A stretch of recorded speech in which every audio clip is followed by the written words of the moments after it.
Dios los bendiga, hermanos. Esta tarde espero que haya sido de gran bendición en este día, y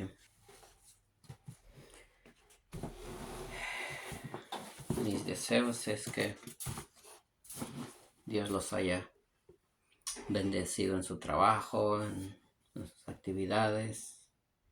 Y en esta tarde me gustaría seguir compartiendo este libro de Guerreros de Tormentas. Y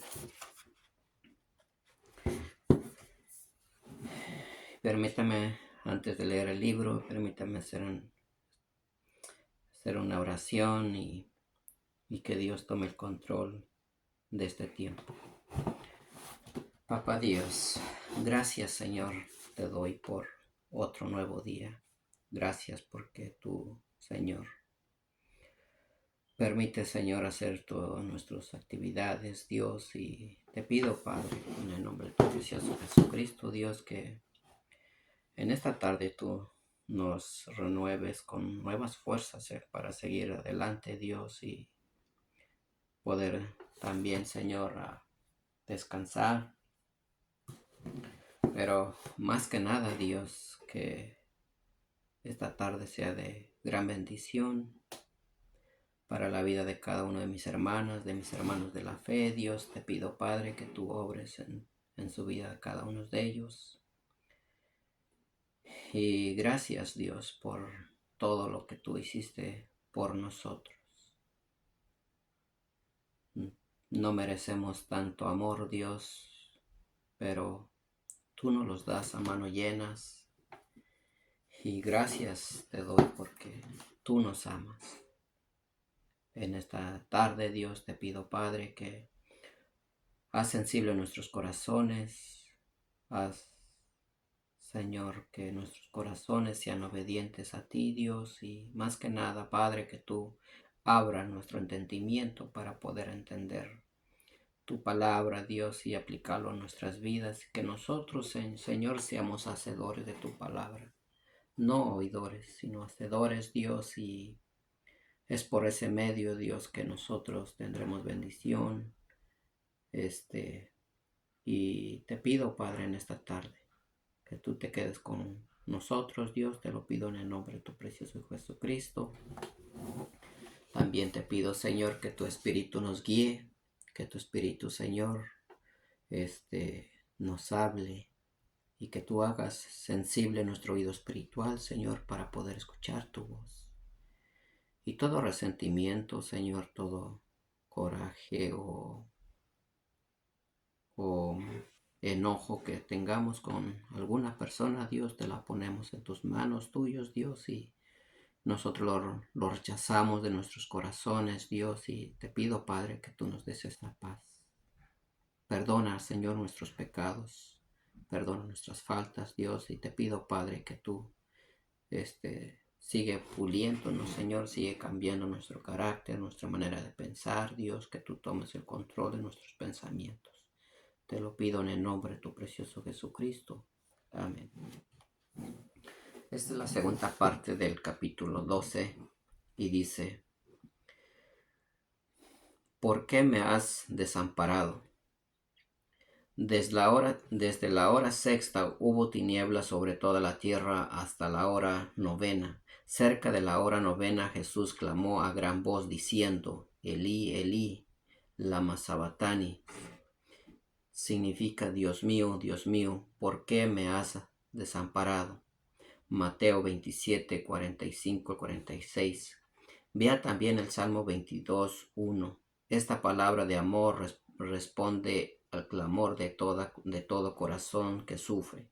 Cuando se cumplieron las 3 horas de oscuridad misteriosa y sobrenatural, Jesús pronunció las palabras que han sido un enigma para los teólogos durante siglos. Es probable que expresarán el sentimiento de haber sido abandonado por Dios, aun cuando sepamos que Él no nos ha abandonado, o que evidencia la doctrina de sustitución en la que Cristo se identifica con el hombre pecador y soporta la separación de Dios que merecen los pecadores. Este clamor de Jesús también se conoce como grito de angustia y nos muestra que no siempre podemos diseccionar los eventos cosméticos de la cruz. Si esta palabra refleja la fragilidad humana de Jesús y la pérdida de su conciencia del Padre a causa de su agonía, es entonces la voz de un hombre que se siente desamparado. Es su voz lector que clamó: ¿Dónde estás, Dios? La última vez que pasó por una prueba. Si por otra parte es la epifanía de la separación de Dios a causa del pecado, es el clamor que satisface toda injusticia que se haya cometido contra un hombre inocente, suspendido en el corazón que es plenamente Dios y plenamente humano. Es el grito de angustia más profundo de todos los tiempos. Mientras los teólogos debaten sobre la profundidad de estas palabras, el grito de Jesús se presenta como respuesta a todo porque podamos presentar ante Dios. Al hablar de esto con una de nuestros amigos hace poco, nos recordó que las cosas más profundas de Dios son tan sencillas que hasta un niño puede comprenderlas. Entonces dijo: pensé en el clamor de Jesús y de inmediato oí las muchas voces que le dije lo mismo a Dios en medio de una dificultad. En una ocasión, cuando todavía estábamos en el medio de la tribulación con respecto a la vida de Aarón, March respondió a la instrucción de Jesús de ir al África, y yo, Bonnie, guardaba vigilia en las largas noches. Una tarde gris y lluviosa, mientras Aarón pasaba por otra de las muchas cirugías para reparar su aparato digestivo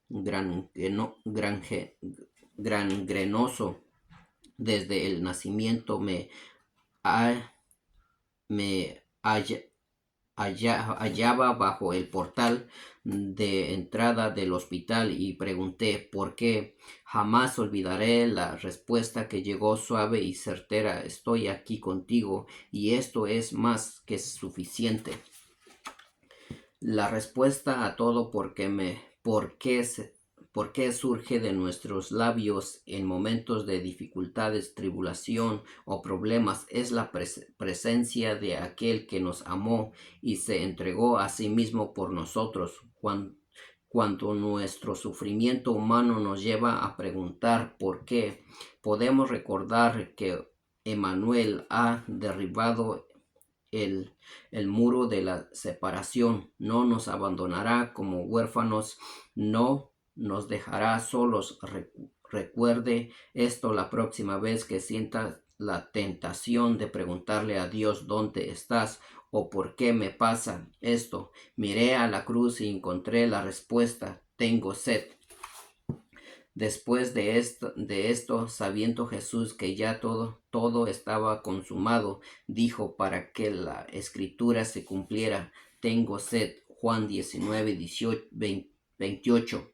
Esta palabra de amor habla del sufrimiento de Jesús. Jesús lo pronunció cuando todavía mantenía el dominio de sus facultades. Tan fiel al plan del Padre era el que fue la palabra exhibida, cumpliendo la profecía pronunciada por el Espíritu a través de David con referencia a los últimos momentos de la vida del Mesías. En mi sed me dieron a beber vinagre. Salmo 69:21. Aquel que había convertido el agua en vino podría haber mandado a los ángeles para que lo ministraran a las nubes, o a las nubes para que lloviera su refrescante agua sobre él. En cambio lleno de la copa de la salvación con su propia sangre y dijo que todos los que tengan sed vengan y beban. Días antes le había pedido un sorbo de agua a una mujer de cuestionable reputación para poder darle el agua de vida de la copa que el Padre le dio a beber. Les dijo a los discípulos: no he de beberla, y la bebió hasta el final porque agradar al Padre. Jamás se trató de sus propias necesidades al llegar al punto sin retorno en la batalla y entender que por fin todas las cosas se había cumplido. Comunicó su necesidad, pero aún entonces solo permitió que la oyeran porque no contradecía ni impedía que se cumpliera el plan del Padre. En particular, cuando estamos en medio de la tormenta, tenemos que mantener la certeza de que Dios cumple su propósito a través de nuestra obediencia, sacrificio. Recuerde el proverbio sobre la visión profética: cuando falta la profecía, el pueblo se desenfrena. Proverbios 29:18. Nuestra visión como hijos es la de completar nuestra misión, no importa cuántos retrocedan a quién se nos oponga. Consumado es.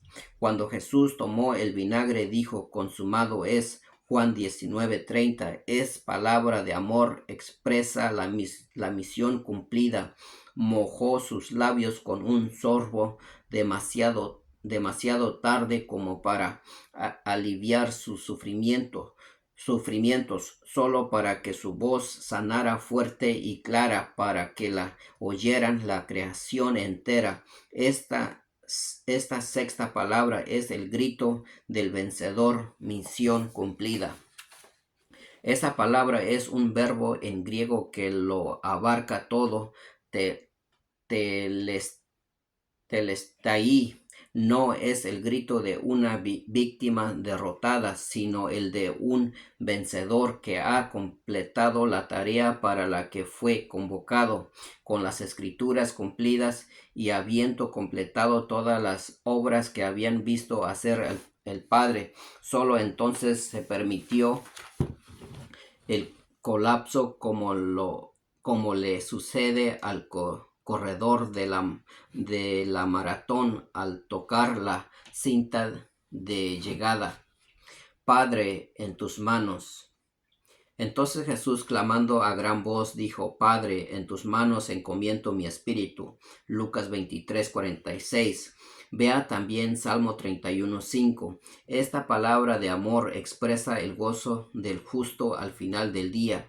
La oración tradicional de la noche que pronuncia el judío piadoso es más conmovedor cuando vemos a un hijo amado que esa su último aliento para expresar su dependencia y confianza en su Padre.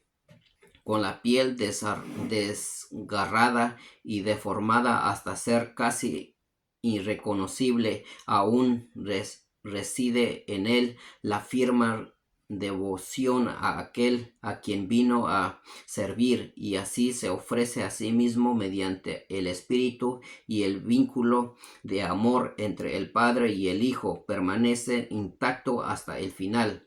Muchas veces vemos personas que se apartan de Dios y rompen la comunión con Él cuando quienes les rodean les traicionan. Dios es el único verdadero amigo y compañero a quien podemos acudir siempre. El guerrero de tormentas durante todo su sufrimiento buscó ante todo y después de todo a Dios para encontrar solaz y seguridad. Cuando todo acaba, el justo se entrega y entrega todo lo que le concierne en manos del amoroso Padre Celestial, lleno de gracia, al pronunciar estas 7 declaraciones de amor y derramar su propia alma en muerte. Jesús hizo que todos los aspectos de la experiencia humana se entregaran a la perfecta paz y a través de la justicia. Esto silencia todo argumento, responde toda pregunta, acalla toda acusación, concilia todo debate, resuelve todo caso que se presente. El Cordero fue muerto antes de la fundación del mundo, al ofrecer a sí mismo mediante el Espíritu a la violenta destrucción de su cuerpo. Trajo perfecto cumplimiento a la obra de Dios en el amanecer de la creación. Allí el Espíritu de Dios sobrevolaba como el águila sobrevuela el nido donde están sus pichones. El torbellino del caos y el vacío en hebreo se llama Tehu Bohu, o despojos de la destrucción a través del juicio, y en medio de ese vacío irrumpió la luz cuando la palabra de Dios se hizo manifiesta. En ese momento Dios comenzó su labor para producir una nueva creación. El final de su obra era una familia de personas hecha a su propia imagen. La cruz de Cristo significa para esa familia que toda victoria ha sido ganada, que todo enemigo ha sido derrotado. Luego, después de 3 días, en un cegador destello de luz, se levantó de los infiernos y la muerte, liberado eternamente y dando libertad a todo quien clame su nombre. En todas estas palabras de Jesús vemos la perspectiva de Dios sobre el santo y el pecador. Vemos su obsesión por las personas y las relaciones. Vemos un propósito redentor asignado al juicio y aún a la muerte. Vemos completo amor y completa victoria. Vemos a Jesús, el supremo guerrero de tormentas, vencer al último enemigo. Como menciono antes, Bonnie, crecí en un rancho ganadero del oeste de los Estados Unidos, y mi orgullo legado viene del vaquero norteamericano de antaño, que fue parte de la columna vertebral de la identidad de este país. Mis abuelos por ambas partes vinieron de niños al oeste, y sus familias se establecieron y construyeron establecimientos ganaderos. Mi padre formó parte de una raza pionera en extinción que amaba la tierra y al país, que le dio la libertad tanto como amaba la vida misma. Hombre de pocas palabras, con el corazón tan grande como todo Texas, y aún generosidad que no conocía límites. Mi padre era mi héroe. Hace unos años desperté de una horrible pesadilla. Soñé que un intruso malvado entraba en la casa de mi padre a oscuras. Intentaba yo advertirle a mi padre y detener al ladrón, sin poder hacerlo. Ese sueño fue literalmente mi peor pesadilla. Lo reprendí, y al diablo también, por tratar de atormentarme. Me quité todo eso de la mente, pero semanas más tarde volví a soñar lo mismo. Esta vez no pude apartarlo de mí, y cuando semanas después volví a soñarlo, supe que era una advertencia del Señor. Le hablé a mi padre sobre esto y descubrí que en verdad alguien le había amenazado en el puesto rural donde se encontraba cuando llamé para hablar con mi padre un sábado por la mañana y él no respondió el teléfono. Supe que algo había pasado. Se conoció la terrible verdad. Habían asesinado a mi padre durante la noche. ¿Qué hacer cuando ocurre lo peor que podríamos imaginar? ¿Cómo responder? ¿A quién acudir? ¿A quién culpar? ¿Dónde acudir por justicia? ¿Cómo deshacer lo que ya está hecho? Cuando recibí la llamada de aviso sobre el hallazgo del cuerpo de mi padre, recordé la sensación de que el Señor estaba de pie frente a mí, urgiéndome a ser cauteloso en mi respuesta. Él me dio la certeza de que mi reacción afectaría las decisiones del resto de mi vida. Recordé el momento en que nuestro primer hijo luchaba por su vida. March y yo nos arrodillábamos y entregamos a Dios este hijo, Ben, y nuestro futuro. Agradecimos al Señor por nuestro nuevo hijo y oramos porque lo sanara. Luego reafirmamos nuestra devoción al Señor y su evangelio y dijimos, no importa que suceda, seguiremos sirviéndote con todo el corazón. Esa decisión hizo que me fuera más fácil decidir ahora. Una cosa era pelear contra el invisible enemigo de la enfermedad, pero el enemigo que había irrumpido en nuestras vidas y nos quitó a mi padre, abuelo de mis hijos, era un hombre malvado. ¿Dónde estaba la justicia? ¿Dónde la intervención como resultado de la advertencia del Señor? Delante de mí estaba el Señor mientras yo sostenía aún el teléfono en la mano, y en él estaba la seguridad de que mi Padre Celestial triunfaría sobre todas las cosas. Suya era la justicia de la paga. Mientras tanto, el solaz de su espíritu tendría que bastar como alimento para nuestros corazones quebrantados y como respuesta a nuestras preguntas. Volé al oeste de inmediato y estaba en casa de mi padre antes de que pasaran 24 horas desde su muerte. Era palpable el vacío el vacío. Yo quería cruzar las fronteras del tiempo, tomar su librante vida y regresarlo a salvo a la habitación vacía donde me hallaba.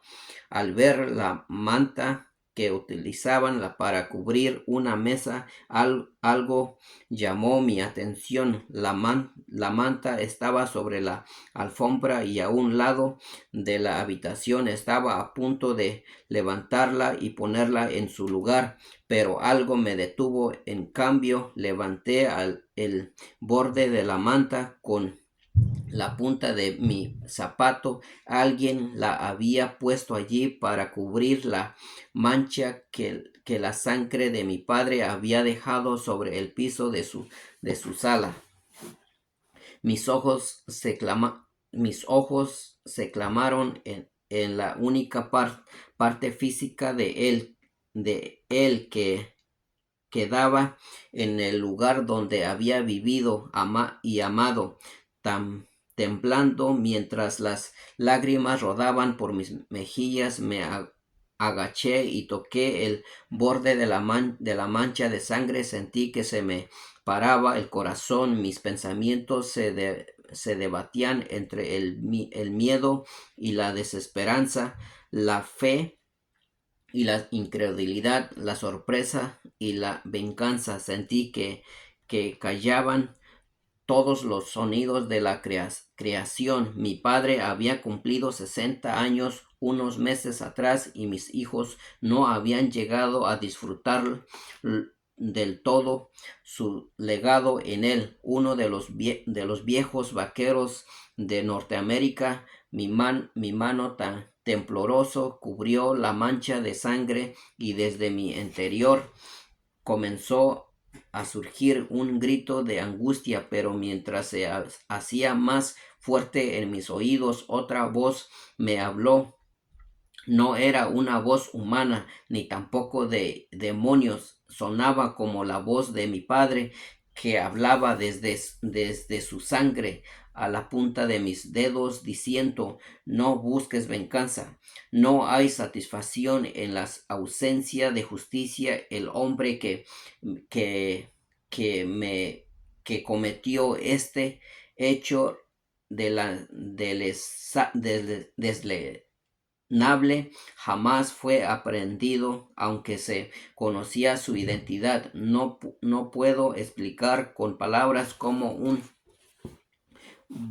bálsamo de calma acalló el grito de angustia en mi interior, excepto que de alguna manera la fuerza de la eterna sangre de Cristo se había mezclado con la sangre de mi Padre tan injustamente derramada, y la sangre hablaba de mi cuerpo. Surgió un suspiro desde algo más profundo de la resignación, y mi corazón se alivió.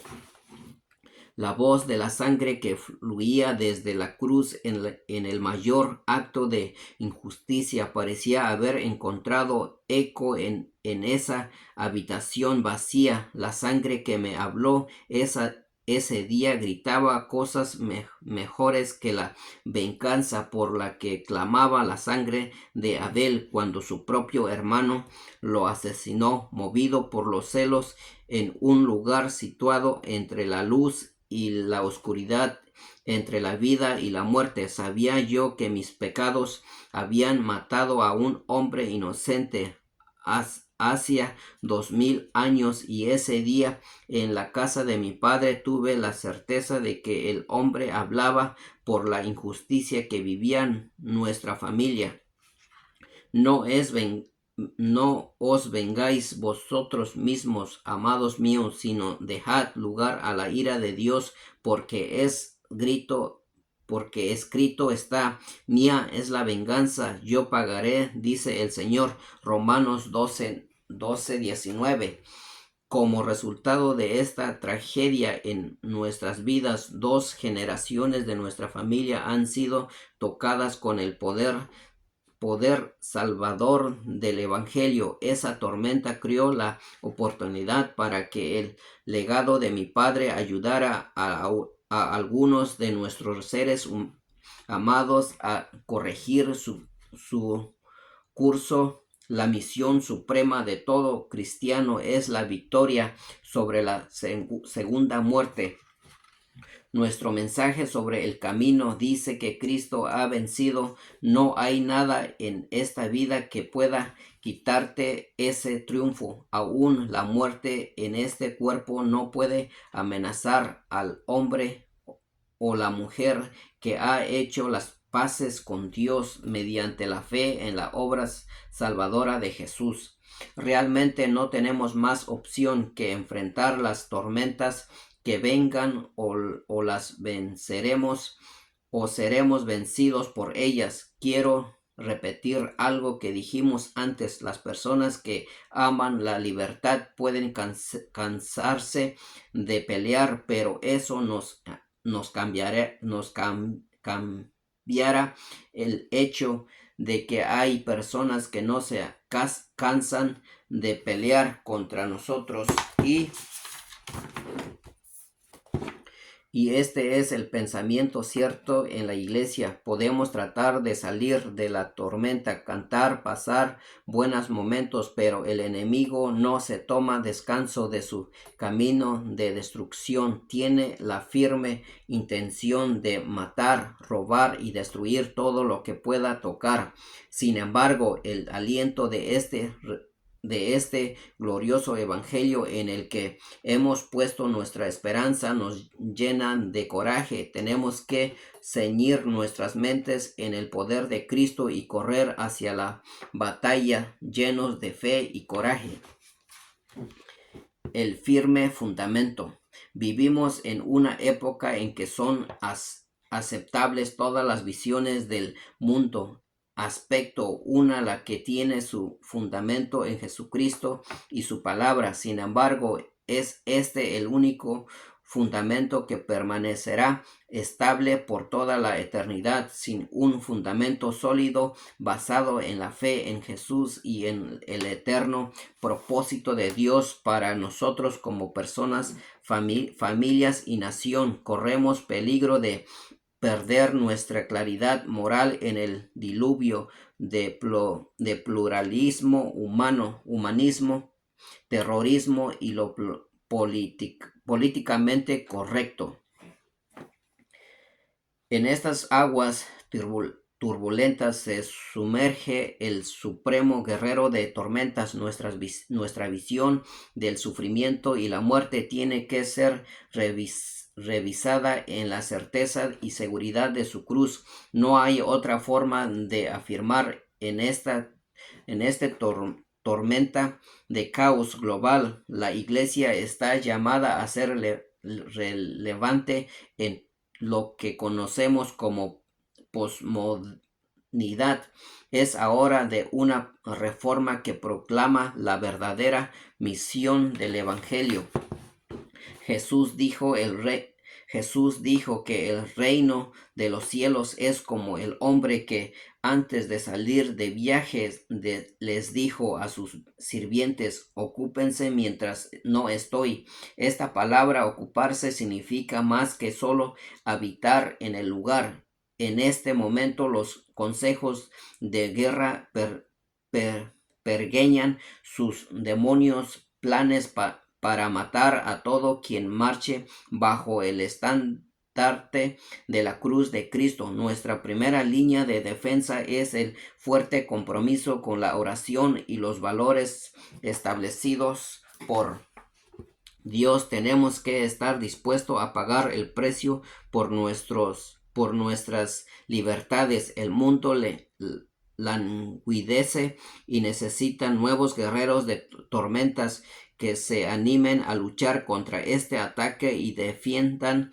nuestro futuro con sus vidas. Jesús les enseñó a sus discípulos que el reino de los cielos avanzará gracias a hombres decididos que se movieron en el poder del Espíritu para sanar y liberar a los cautivos de las tinieblas. Vea Mateo 11:12. El medio para extender el reino de Dios es descrito por Pablo como la lucha contra principados, contra potestades, contra los gobernadores de las tinieblas de este mundo, contra huestes espirituales de maldad en las regiones celestes. Efesios 6:12. La señal de la cruz es el estandarte que levantó el supremo guerrero de tormentas para que lo viera el mundo entero.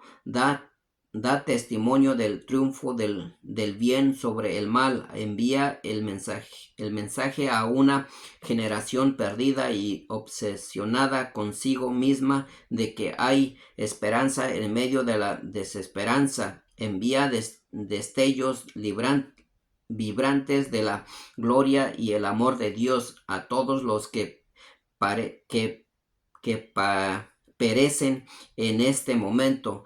En las tormentas, olas indicando que hubo uno que se entregó y estuvo dispuesto a arriesgar su vida por los demás, y les asegura a todos los que buscan su fuerza salvadora que hay algo por lo que vale la pena morir. Este es el capítulo 12. Ahorita viene el último, capítulo 13. Y Dios los bendiga, hermanos. Y es muy cierto de que dice que nosotros debemos conocer a nuestro enemigo. ¿Cómo es? ¿Cuál es la táctica que usa Satanás para distraernos, para alejarnos de la iglesia o para alejarnos de la presencia de Dios, para desobedecer a Dios? Satanás también nos conoce cuál es nuestro punto débil. Entonces, si usted conoce bien su punto débil, cuál es, como dice, um, usted conoce con qué pata flaquea, usted es allí donde tiene que trabajar y dejar que Dios gobierne esa parte. Deje que Dios tome el control de esa parte y ir luchando, cada vez ser más obediente a Dios. Pero el punto es desconocer a nuestro enemigo. ¿Cuál es el plan de él? Entonces, si usted lo conoce, hermano, usted sabe con quién está peleando y también debe saber de que usted es un hijo o hija de un Dios poderoso. Nuestro Padre venció a Satanás en la cruz y Satanás está vencido. Entonces, eso es lo que debemos recordar siempre, que Satanás está vencido y él no va a poder contra usted, no va a poder contra nosotros, porque nosotros tenemos un Dios vivo y que nuestro Padre lo derrotó en la cruz y fue exhibido en la cruz. Así es que Dios los bendiga, hermanos, y echémosle ganas y que sea de gran bendición. Y permítame orar antes de despedirme. Padre Dios, gracias Señor te doy, Padre, por este tiempo. Te pido, Padre, que en el nombre de tu precioso Jesucristo, Dios, que tú conoces, Señor, nuestras debilidades, Padre. Te las entregamos en tus manos tuyos, Dios, para que tú lo vayas cambiando, Señor, y que tú nos vayas moldeando y ser esa persona, Señor, ese hijo tuyo que tú quieres que seamos, Dios. Y que te pido, Señor, que tú nos vayas capacitando, Señor, para ayudarte, para servir a tu iglesia, Señor. Pero más que nada, Padre, que tú transformes nuestros corazones y que nosotros nos arrodillemos, Señor, en siempre estar de rodillas ante ti, reconociendo que nosotros dependemos de ti, Dios. Como dices tú, Padre, que tú eres la vid, nosotros los pámpanos, y que si nosotros estamos fuera de ti, Dios, nosotros no podemos hacer nada. Te pido, Padre, que no permitas que nos apartemos de ti, Señor, que siempre vayamos de la mano contigo, Padre. Y te pido también, Señor, que tu Espíritu, Padre, nos hable, que tu Espíritu use nuestros labios, Señor, y que tu Espíritu tome el control de nuestros corazones, de nuestra mente. Te pido, Padre, en esta tarde, que tú abras, Señor, las puertas, Señor, de los cielos, Dios, para que tú derrames bendición, sanación para la vida de cada uno de mis hermanas, de mis hermanos. Dios, tú conoces lo que ellos están padeciendo, Padre. Te lo pido en el nombre de tu precioso Jesucristo, Dios, y te pido, Padre, que aún, Señor, cuando nosotros descansemos, estemos durmiendo, Dios, permite, Padre, que nuestros labios se abran, Señor, para clamarte, para buscar tu rostro, que aún dormidos, Dios, nuestros labios se abran para cantarte himnos y alabanzas, Dios. Pero también te pido, Padre, que nosotros, Señor, nos levantemos cantándote himnos y alabanzas y agradecimientos, Señor, por todo lo que tú has hecho en nuestras vidas. Gracias, Padre, por este tiempo. Te lo pido en el nombre de tu precioso Jesucristo. Amén. Dios los bendiga, hermanos.